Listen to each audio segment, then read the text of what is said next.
Hey everyone, welcome back to the Mitt podcast, episode number 156. And in this episode, we're going to be talking about something called neuroception and why the calmer you are, the more attracted people will be to you, the more they're going to trust you, and the more successful you'll actually be in life. Humans have essentially a sixth sense for fear and neediness. Have you ever walked in a room? Could have been a meeting, could have been a restaurant, bar, maybe a party of some sorts, and something felt off. Almost like a flashing light was going off in your body that says, you need to leave here, this isn't safe. Or have you ever been in a meeting, a date, or maybe a gas station, and your heart starts racing a little bit, someone's talking to you about something, you're like, oh, something's off, I gotta get out of here. That was neuroception. That was your body trying to alert you for danger.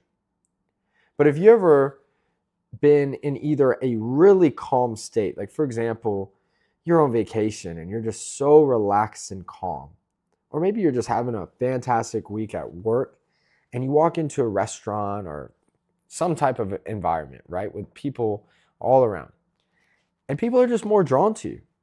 They're complimenting you, they're coming up and chatting with you, they're being friendly. Maybe you get upgraded to first class, or you get some extra free food or free drink at a restaurant. You're like, man, this is amazing. People are so nice. That's because people could sense that being in your aura, being in your energy was safe. You felt trustworthy to them, right? So I'm going to read you guys the definition of neuroception, right? Neuroception describes the nervous system's subconscious ability to scan for safety, danger, or life threat without involving the thinking brain. So it just happens instinctively, whether you're a kid, whether you're an adult. It acts as a sixth sense or gut feeling, determining psychological states, social engagement, fight or flight, or shutdown based on environmental cues. And it's important to know that if a person has past trauma, which many humans do, they can project these fears onto you. Meaning, you could actually be in a relatively calm state overall, but if you resemble someone that betrayed them, abused them, said something bad to them. For example, I tell this to our salespeople all the time, is we train our sales reps to be anti-sales reps, to do the opposite communication styles and dress the opposite of how a sales rep would dress. In fact, a lot of the service-based businesses, that was one of my first industries that I was successful in. And a lot of the business or service-based industry CEOs that I mentor, consult for, whatever, I tell them to kind of dress like a working class person. Look like you're there as an expert instead of a salesperson. Because people that have had a bad experience with salespeople, when they see someone with a suit and tie or a polo with a logo, and they're like, hey, how you doing? How are you doing? Blah, blah, blah. And they're real needy and overly in their face. What is that person's initial reaction? It's like, whoa, no, I'm fine. Yeah, leave me alone. We're fine. We're not looking for anything. Leave me alone. It's a fight or flight mechanism to help protect them from going through a past experience. So this is why it's so important to know your stereotypes. I know we're supposed to not talk about these things, but every single race has a stereotype. I'll give you an example of mine in this specific instance, all right? When I was starting the solar business, it was in Houston, Texas, and we would have appointments that were an hour and a half, 2 hours out the way. It'd be in the middle of the country. So I would drive from Houston all the way to the country. And what I quickly found out is that they did not trust me initially. And what would happen is I would show up, and I quickly figured out why. I'd show up in a BMW, dress shirt, young, sharp looking person, and they're like, oh God, this city guy is here to sell me something. So I had to quickly figure out how to win their trust, but it was difficult. So what did I start doing? I started blending in and dressing more like people they trust. So if my brother was home, I would take his truck. I'd wear my boots. I would dress a little bit more casual. And then I would say, hey, are you guys from here originally? And they'd say, oh, yes or no, whatever they'd say, right? And I'd say, oh, the reason why I asked is because my grandparents have lived in Brenham, which is outskirts of Houston in the country, for about 15, 20 years. My brother went to Texas A&M, and I also have some family in Navasota. So I'm out here all the time, but I live in Houston. What did I just do there? Visually, I looked more trustworthy, like people that they know. But second is, I didn't say I'm this country person that lives out in the middle of nowhere. I referenced things that they understood and they trusted from cities that they either lived in or they were close to living in, which basically said, hey, I'm trustworthy. I'm more like you than you know. And it eliminated that initial stereotype that I had. And when you're in business and when you're in life, in any capacity, it's important to understand what these are. And they suck, sometimes. But you know what? We all have to deal with them in some capacity, and others more than others. And if you know your stereotypes, you can adjust your presentation, your communication, the way you dress, the way you deliver, who you're around, where you go to set yourself up for success, right? Now let's think about how being calmer can make us more successful.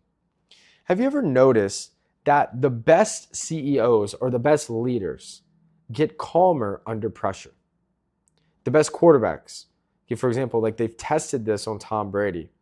He's one of the few athletes that when the game gets more intense, his resting heart rate drops. Okay? When the room goes into a shock, there's a crisis politically, geopolitically, business-wise, your family. People will instinctively look towards the person who is the most calm. Let's think about what happens when there's an emergency. Someone gets shot, a house gets broken into, there was a burglary, there was a fight. Who is the most calm in the situation typically? The police. The police, the paramedics, the firefighters, they are trained on how to deal with crisis situations while still being calm. So when, naturally speaking, especially in the United States, you see a police officer, you see a paramedic, you see a firefighter, your nervous system naturally calms because you know someone is there that is an expert, that has experience, and that is calmer in that situation. They immediately have authority. Same thing for a business.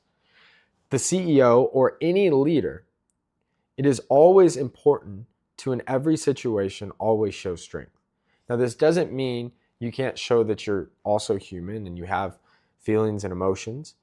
But if the pilot is flying the plane and there's a little turbulence and he gets on the mic and his voice is shaky and the flight attendants start freaking out, what is the passengers going to do next? They're going to freak out. I know I would freak out. I'm like, damn, this is the end. We're going down. But if there's some turbulence and the pilot's like, hey, everyone, we're just having a little bumpy ride here. Just guys, you buckle up. We should be through this in the next 10 minutes. Thanks. You're like, okay, I'm good. It's been 10 minutes. So it is important for you as a leader, for those of you guys that run a business, a lot of you guys do, is to, in every situation, be steady. You can do this in a lot of ways. I'm going to go through some steps to become a calmer person. But generally speaking, the best thing at all, before any of these steps I tell you, is practice. And it's not getting too high or getting too low. If your emotional state and happiness is dictated to how well your business is, to how great the circumstances are, then you're going to be a roller coaster of emotions and you will inflict pain on the people around you if you are in charge. This is why there is nothing more dangerous than a leader that cannot control their emotions. This doesn't mean a leader shouldn't get angry or should show a different side. A lot of times we'll see people that seem like they're mad, but they're actually pretty calm. I learned this from my first junior college football coach. His name was Coach Peabody. And the quarterbacks, I was quarterback, we literally, like where we learned and where we watched film was where the head coach and the offensive coordinator was, their offices. So we were kind of like miniature coaches. We heard them gossip. We heard them talk about players. We learned the insides and outs of running a team. And me and Coach Peabody became really close because I was with him 5-6 times a week. I knew everything. We became friends and we still talk to this day. But the first year I redshirted, and I would see him, and he was talking to me all normal, and he's like, hold on 1 second, watch this. And he's like, we're joking around or laughing or just having a normal conversation. And he would curse out, let's say, the entire team or the defense and go, that's not good enough. We'll get our asses kicked this year. He'd just screaming and yelling, blah, blah, blah, blah, blah. And then he'd turn around and he'd wink at me and he'd smile. It wasn't because he was crazy. It was because he knew he had to, one, it's junior college football. If you show weakness, they'll take control of the team and you'll lose respect. But two is he wanted to inflict change. He doesn't do this all the time, but every once in a while I had to shock it. So this doesn't always mean that you're calm 24/7, but during the games, the best football coaches I've ever known are so calm. Minus, every once in a while they got to get on someone's ass, but generally speaking, if you see Nick Saban and they're down, he's clapping. He's clapping. Let's go, we're good. He's usually yelling when they're up and he's enforcing discipline.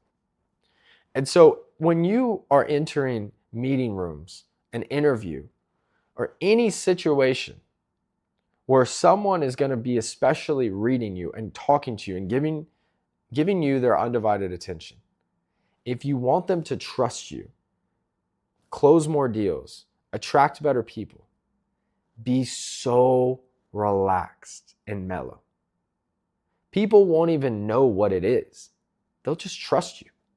Some of you guys are some of the best at the world at this, and you're a person that the second you meet someone, they just tell you their life story. They'll tell you what they've been through. They'll tell you things they haven't even told their wife or husband.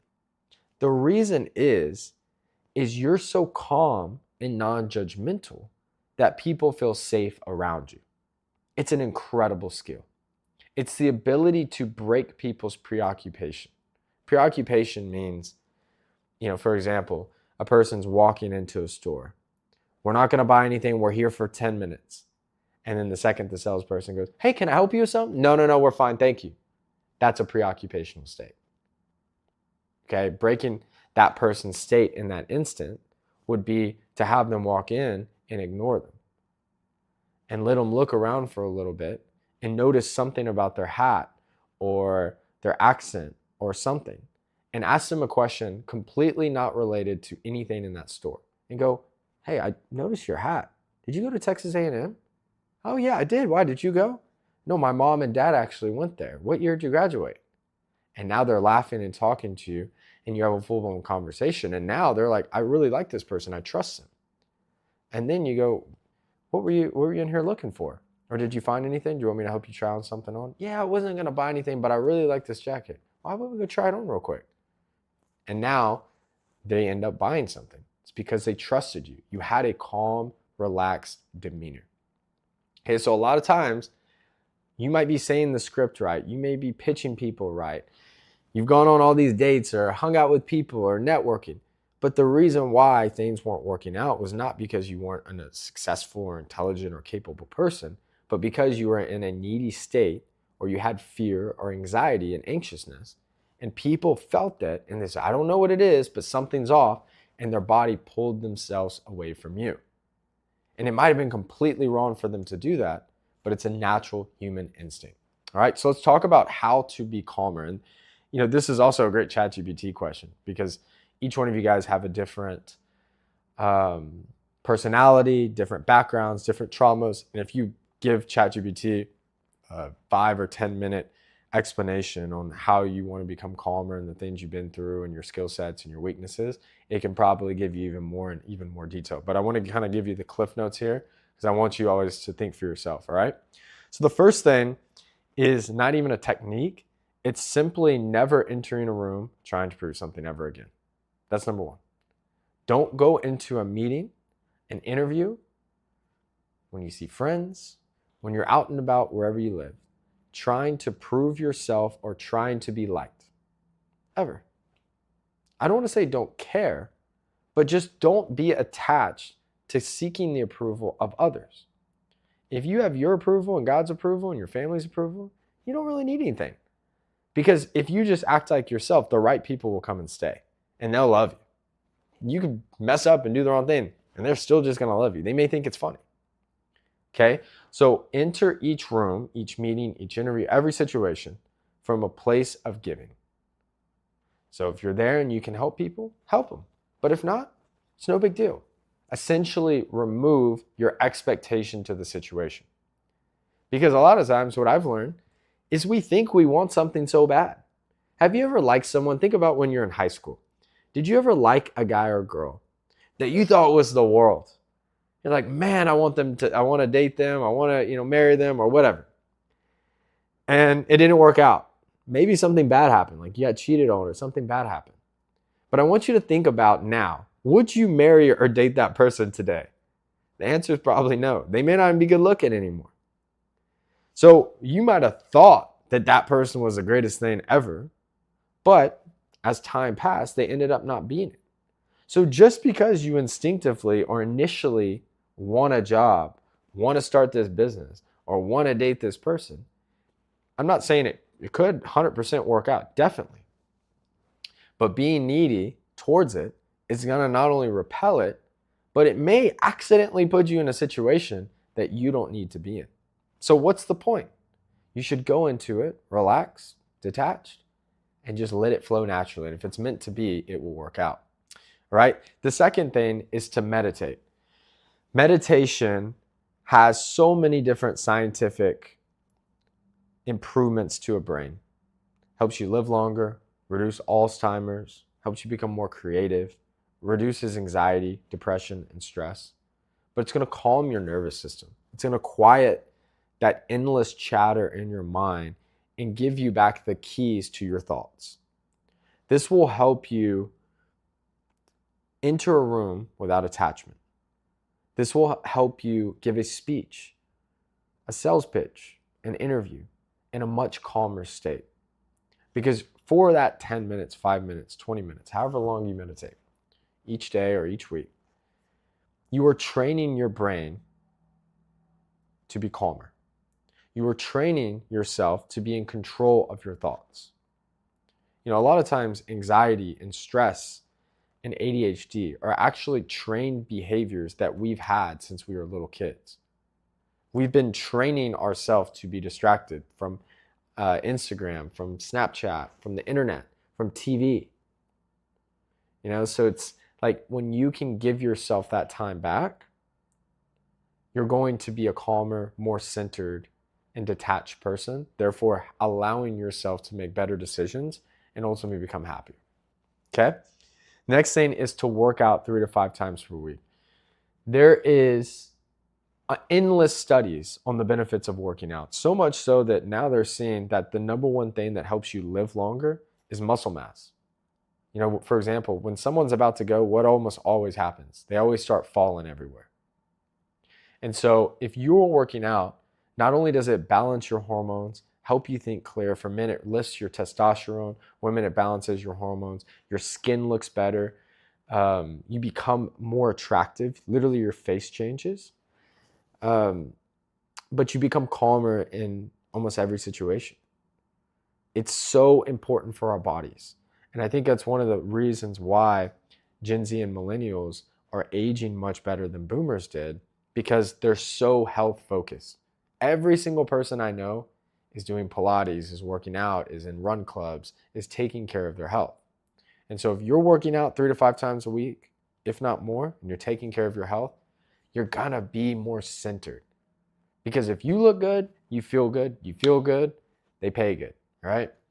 You play good, you do all the right things, and you make things happen, all right? Last is a dopamine detox. I actually tried this for the first time in a while last weekend, and I went from like 5 o'clock, 3 or 4 o'clock, something like that, on a Friday till all the way in the morning, so almost 24 hours without my phone. I had the phone put away, and first 2 hours I was like checking my pockets, I was kind of fidgety, but by hour 3 or 4, it felt like I was just so at peace. I felt like I was floating in midair. It sounds crazy to say, but I literally felt like this. And I was more creative. I was thinking of ideas. And it was as if for the first time in months, I was thinking so much clearer.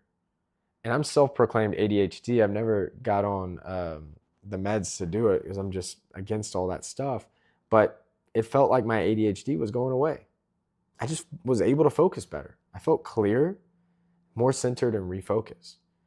So, when you're constantly on social media, you're constantly being stimulated, you get addicted to it. So when you're in a social situation, you have this knee-jerk reaction to get on your phone. So if you train yourself to be able to go to dinner with your significant other, your family, and not touch your phone, or take a break from your devices, it really recenters you, right? And this also includes, for men, something I recommend, this is a whole topic, but semen retention is extremely powerful. If you can cut off pornography in your life, I bet you guys weren't expecting me to say that, it will change your life forever, because social media too, excess pornography messes with your dopamine levels. And so what happens is things that used to make you happy become dull to you. They don't even get you excited anymore. And so when we recenter ourselves in all of those ways, now the next time you go into that social situation, you're just calm and relaxed.